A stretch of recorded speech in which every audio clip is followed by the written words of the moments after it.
Welcome to anime Tamil series. இன்னைக்கு நம்ம பார்க்க போகிறது the rebirth villain the legend of GSU season 1 episode 53. இன்னும் நம்மளோட சேனலை சப்ஸ்கிரைப் பண்ணலன்னா சப்ஸ்கிரைப் பண்ணிக்கோங்க. பக்கத்தில் இருக்க பெல் பண்ண கிளிக் பண்ணிக்கோங்க. அப்போ தான் நான் போடுற வீடியோ நோட்டிஃபிகேஷனாக வரும். சரி வாங்க வளவலன்னு பேசாமல் நம்ம எபிசோடுக்குள்ளே போகலாம். எபிசோடோட ஸ்டார்டிங்கில் அந்த எல்லோ ஹேர் வச்சிருக்க பொண்ணு ஹியூமன் ஃப்ரெண்ட் ஒரு நிமிஷம் வந்து வெயிட் பண்ணு, என் கிட்ட எதுவும் நீ வந்து பேசணுமா அப்படின்னு சொல்லி ஹீரோ வந்து கேட்க, இல்லை நீ வந்து மிஸ் அண்டர்ஸ்டாண்டிங் வந்து பண்ணி கேட்ட, நீ இந்த ஸ்டார்லைட் ஸ்கொயருக்கு புதுசாக வந்திருக்கனால உனக்கு நிறைய கொஸ்டின்லாம் வந்து அந்த கொஸ்டின் எல்லாத்தையுமே வந்து என்னால் வந்து சால்வ் பண்ண முடியும். நீ என்கிட்ட என்ன கொஸ்டின் வந்தாலும் கேட்கலாம், அதுக்கு நான் வந்து ஆன்சர் பண்ணுவேன் அப்படின்னு சொல்லி அந்த எல்லோ ஹேர் வச்சிருக்க பொண்ணு சொல்ல, எனக்கு நீ வந்து ஆன்சர் பண்ணுவியா?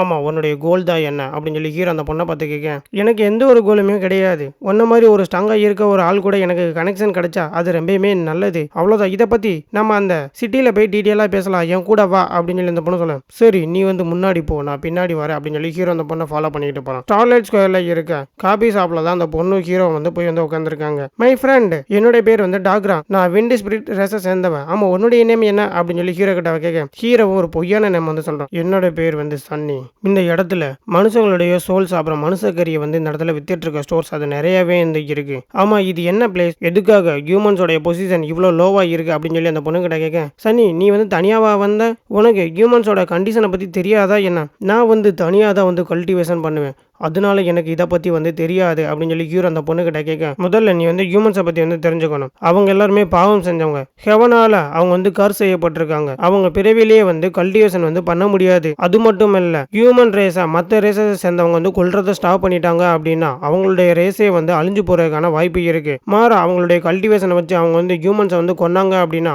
அவங்களுக்கு ஹெவனோட பிளஸிங் வேற கிடைக்கும். ஓ அப்படியா, அப்போ உன்னுடைய டியூட்டி வந்து ஹியூமனை கொல்றது அப்படின்னா என்கிட்ட எதுக்கு நீ இவ்வளோ நேரம் பேசிட்டு இருக்கேன்னு தெரிஞ்சுக்கலாமா அப்படின்னு சொல்லி ஹீரோ அந்த பொண்ணை பார்த்து கேட்கேன். இல்ல அப்படி இல்லை, உன்னுடைய திறமையை நான் வந்து நேர்லயே பார்த்தேன். உன்ன மாதிரி ஒரு திறமையான ஆள் அர்த்தம் இல்லாம இறந்து போறல எனக்கு விருப்பமே கிடையாது. அதனாலதான் உனக்கு நான் வந்துட்டு இப்படி வந்து பேசிட்டு இருக்கேன், உனக்கு நான் உதவி செய்யணும் தான் நினைக்கிறேன் அப்படின்னு சொல்லி இந்த பொண்ணு ஹீரோ கிட்ட சொல்ல, நீ எனக்கு இதை சொன்னதுக்கே நன்றி, நான் வந்து கிளம்ப வேண்டிய நேரம் வந்துருச்சு, நான் இங்கிருந்து கிளம்புறேன் அப்படின்னு சொல்லி ஹீரோ சொல்ல, என்னது நீ இங்கிருந்து வந்து கிளம்ப போறியா அப்படின்னு சொல்லி இந்த பொண்ணு கேட்க, ஹீரோ வந்து மனசுக்குள்ள நினைக்கிறான், இவ வந்து எனக்கு வந்து உதவி செய்ய போறாளா, இவளை நம்புறது எவ்வளவு பெரிய ஒரு முட்டாள் தோணும் தெரியுமா? இப்போ வரைக்கும் இவ என்ன கரியாகாம வச்சிருக்கிறதுக்கே நான் வந்துட்டு ஆச்சரியத்துல தான் இருக்கேன் அப்படின்னு சொல்லி ஹீரோ வந்து மனசுக்குள்ள நினைக்கிறான். இந்தாங்க, இது என்னுடைய கம்யூனிகேஷன் பிளேட், இதை வந்து நீங்க வச்சுக்கோங்க, உங்களுக்கு சீக்ரெட் ரிலேம்ல எப்போ ஒரு டீமேட் தேவைப்பட்டாலும் நீங்க என்ன வந்து கான்டாக்ட் பண்ணலாம் சரின்னு சொல்லி அதை ஹீரோ வாங்கிட்டு கொஞ்சம் தள்ளி போயிட்டு அதை வந்து தூக்கி எறிஞ்சிடறான். இதை கொண்டு போறது ஒரு பெரிய முட்டாள்தனம். டைக்கன் கான்டினென்ட் இருக்கக்கூடிய இடத்த மட்டும் இவங்க கண்டுபிடிச்சிட்டாங்கன்னா அதுக்கப்புறம் இதோடைய பின்விளைவு ரொம்பவுமே வந்து மோசமா இருக்கும் அப்படின்னு சொல்லி ஹீரோ தூக்கி போட்டு டைக்கன் கான்டினென்ட் அமுக்குறான். டப்புனு ஹீரோ வந்து டெலிபோர்ட் ஆகிறான். இவன் கொஞ்சம் உஷாரா தான் இருக்கான், பரவாயில்ல. இவன் என்ன மீன் பண்ணா, தனியா கல்டிவேஷன் பண்ண அப்படின்னு தானே மீன் பண்ணா, அப்ப இவன் தனியா கல்டிவேஷன் பண்ணா நம்மளாலே அங்க வந்து கல்டிவேஷன் வந்து பண்ண முடியும். என்னோட இனத்தை சேர்ந்தவங்க கிட்ட இதை நான் சொல்லணும் அப்படின்னு சொல்லி இந்த பொண்ணு வில்லத்தனமா நம்ம ஹீரோ வந்து பாக்குறா. டைக்கன் கான்டினென்ட்ல இருக்க சாங் சிட்டியோட தைசு எம்பசியை தான் வந்து காட்டுறாங்க. ஹீரோ அங்க வந்து டெலிபோர்ட் ஆகிடுறான். இந்த யூனிவர்ஸ்ல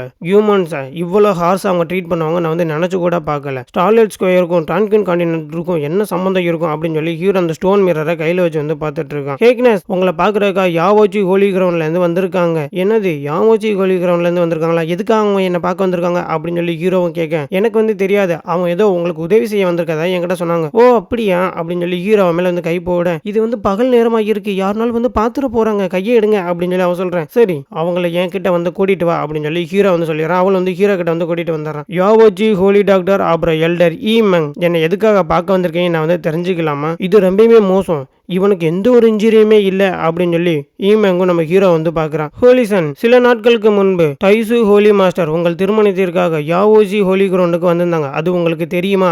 அதுக்கு நம்ம ஹீரோவும், ஓ அதான் ஏலத்தின்பது மாஸ்டரையும் சகோதரி ஹீவாவையும் என்னால் பார்க்க முடியலையா, அவர்களுக்கு இந்த வேலை இருந்திருக்கும் போலயே ஹீரோவும் மனசுக்குள்ள வந்து நினைக்கிறான். இவதான் என்னுடைய வருங்கால மனைவியா? ஹீரோவும் மனசுக்குள்ளே வந்து சிரிச்சுக்கிட்டே, நிச்சயமா நான் இதை வந்து சம்மதிக்கிறேன், யாராவது எதையாவது தரும்போது வேண்டாம் என்று சொல்றது எந்த காரணமே கிடையாது அப்படின்னு சொல்லி ஹீரோ வந்து மனசுக்குள்ள நினைக்கிறான். அதுக்கப்புறம் ஈமெங் வந்து பேச ஆரம்பிக்கிறான். நம்மளுடைய கான்ட்ராக்ட் படி புனித மகனுக்கும் என்னுடைய ஹோலி டாக்டருக்கும் குழந்தை பிறந்தால் அது யாவோசி ஹோலி கிரவுண்ட் தான் வளர்க்கும் அப்படின்னு சொல்லி நம்ம ஹீரோ கிட்ட சொல்ல, ஹீரோ டப்புன்னு வந்து அதிர்ச்சியிலேயே மனசுக்குள்ள வந்து நினைக்கிறான். என்னது, என்ன வேற விந்து தானம் செய்வனானதை அவங்க வந்து நினைக்கிறாங்களா? என்னுடைய குழந்தையை வளர்க்கறதுக்கு இவங்களுக்கு என்ன தகுதி இருக்கு அப்படின்னு சொல்லி ஹீரோ வந்து கடுப்பாயிட்டு, அப்படியானா என்னுடைய பதில் வந்துட்டு இல்லைன்னு தான் நான் வந்து சொல்லுவேன். எல்டர் மோ இவங்களை உடனே வெளியே அனுப்புங்க அப்படின்னு சொல்லி ஹீரோ சொல்லிடுறேன். 2 பேத்துக்குமே வந்து ஷாக் ஆயிருது. என்னடா இது அப்படின்னு சொல்லி அதிர்ச்சியோட பாக்குறாங்க. ஹோலி டாக்டர், நம்மளுடைய ஹோலி சன் இப்ப கல்டிவேஷன் செய்ய போறாரு, அதனால நீங்க இங்க இருந்து கிளம்புங்க அப்படின்னு சொல்லி எல்டர் மோ அவங்களை வந்து வெளியில அனுப்பிடுறான். ஈமெங்கோ மனசுக்குள்ள வந்து நினைக்கிறாங்க, இன்னைக்கு நம்ம இவன் கிட்ட பணிவா வந்து நடந்துக்கிட்டோம், அவனுக்கு காயம் இல்லாதனாலதான் நம்மளால இவன் கிட்ட இப்ப பேரம் பேச முடியல, இதை நம்ம பின்னாடி பாத்துக்கலாம் அப்படின்னு சொல்லி வெளியே போயிடுறாங்க. வெளியில போனதுக்கு அப்புறம் இது எப்படி சாத்தியம், சிசியோ உன்னை உற்று பார்த்துக்கிட்டே இருந்தானே, அவன் உன் அழகுல வந்து மயங்கி இருக்கணுமே, அதுக்கு புனிதமாலும் ஹோலி மாஸ்டர் உங்களை கொஞ்சம் பார்க்கும்போது ஓவரா இருக்குது அப்படின்னு சொல்லி மேல பார்த்துட்டு சொல்றான். அதுக்கு ஈமெங்,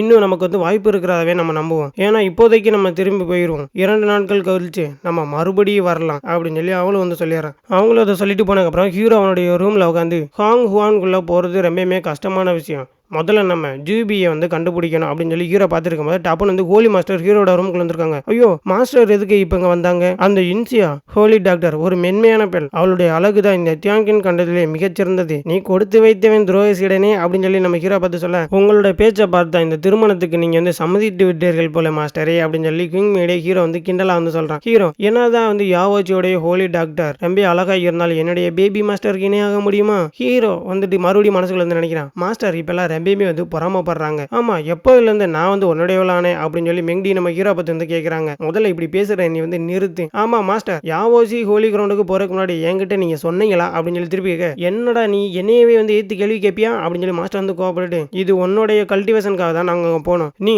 யாவோச்சியோட ஹோலி டாக்டர் கூட டியூல் கல்டிவேஷன் செஞ்சா மட்டும்தான் உன்னுடைய காயத்தை வந்து குணப்படுத்த முடியும். ஹீரோ அதுக்கு, மாஸ்டர் நீங்க சொல்றது வந்து எனக்கு வந்து புரியுது, என் மீது நீங்க இவ்வளவு அக்கறை கொண்டு இருப்பீங்க நான் நினைச்சு கூட பார்க்கல, உங்க 2 பேத்துக்குமே என்னுடைய நன்றியை நான் வந்து சொல்லிக்கிறேன் மாஸ்டர். சரி மாஸ்டருடைய காயங்கள்லாம் எப்படி இருக்கு அப்படின்னு சொல்லி ஹீரோ வந்து மெங்டியை பார்த்து கேட்கிறான். மெங்டியும் அது அவ்வளோ நல்லா இல்ல, அவங்களுக்கு பாத் எசென்சியல் இருந்தால் மட்டுமே அவங்களை வந்து குணப்படுத்த முடியும். ஹீரோ டப்புன்னு ஸ்டோன் மிரர் எடுத்து வந்து காட்டுறான். இது ஸ்டோன் மிரர், எனக்கு ரகசிய உலகத்துல தான் இது வந்து கிடைச்சிச்சு, இதன் மூலம் நம்ம வந்து ஹாங் ஹுவானுக்கு வந்து போக முடியும், இந்த இடத்துக்கு நம்ம போயிட்டோம் அப்படின்னா நம்ம தேடக்கூடிய அந்த பாஸ் எசன்ஸ் அங்கதான் இருக்குன்னு சொல்றான். அதை கிங் மேடி வந்து ஆச்சரியத்துல பாக்குறாங்க. இந்த இடத்துல எபிசோட் வந்து முடிஞ்சிருது. ஹீரோ ஜிபி எதுவும் கூட்டிட்டு போகணும் அப்படின்னு சொல்லி வந்து நினைச்சிட்டு இருக்கான். இப்போ என்னடா மாஸ்டர் கிட்டே அந்த ஸ்டோன் மிரர் வந்து எடுத்து காமிச்சிட்டான். ஒருவேளை மாஸ்டர் சேர்த்து கூட்டிட்டு போவானா என்ன அப்படிங்கிறத நெக்ஸ்ட் எபிசோட் பார்த்து தெரிஞ்சுக்கலாம். இந்த வீடியோ பிடிச்சிருந்துச்சுன்னா ஒரு லைக் பண்ணி விடுங்க, ஒரு சப்ஸ்கிரைப் பண்ணி விடுங்க. உங்களிடமிருந்து விடைபெறுவது உங்கள் ஏடிஎஸ்.